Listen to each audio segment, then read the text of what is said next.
As the war rages on between Russia and Ukraine, speculations of North Korea sending its troops to fight the war alongside Russia have been doing the rounds of late. The NATO chief and world leaders have raised concerns of how this potential alliance could lead to significant escalation, as I mentioned. This next report brings you all the details on this. Take a look.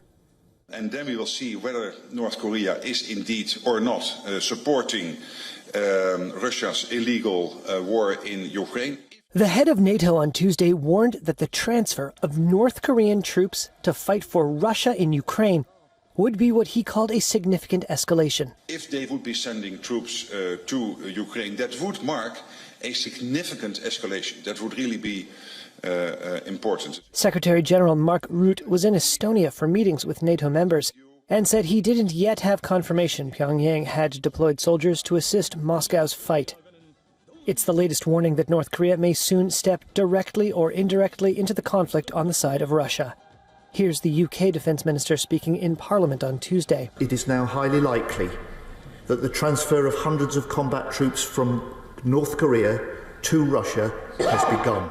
The Kremlin on Monday declined to directly answer a question on whether North Korean troops were going to fight in Ukraine. A Kremlin spokesman said Moscow's cooperation with Pyongyang was not directed against third countries. It's been more than 2 years since Russian forces stormed into Ukraine in what Moscow called a special military operation. But tenacious defenders armed with Western weaponry drove back the initial onslaught, and what appeared intended to be a quick conquest turned into a long and bloody war. Moscow has been forced to supplement its military with new conscripts to sustain the fight. The latest reports suggest it may now be looking beyond its own borders for soldiers.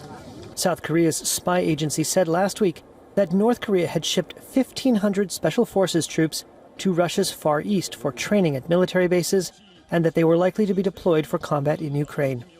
And Ukrainian President Volodymyr Zelensky has accused Pyongyang of preparing to send as many as 12,000 soldiers to Russia. In its failure to overthrow Ukraine's democratically elected government, Russia is seeking to expand the conflict. The U.S. Deputy Envoy to the United Nations told the Security Council on Monday it had seen reports that North Korean soldiers could soon join the fight. If true, this marks a dangerous and highly concerning development. The notion of North Korean soldiers fighting a Russian war on European soil prompted this response from the president of Finland. Well, I think we're just seeing how desperate Russia is. I mean, pose the question to anyone in the world, would you like to have North Korean soldiers fighting on your side?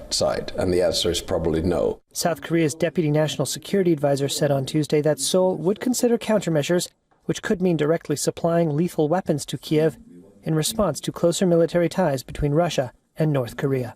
For latest news, download the WION app and subscribe to our YouTube channel.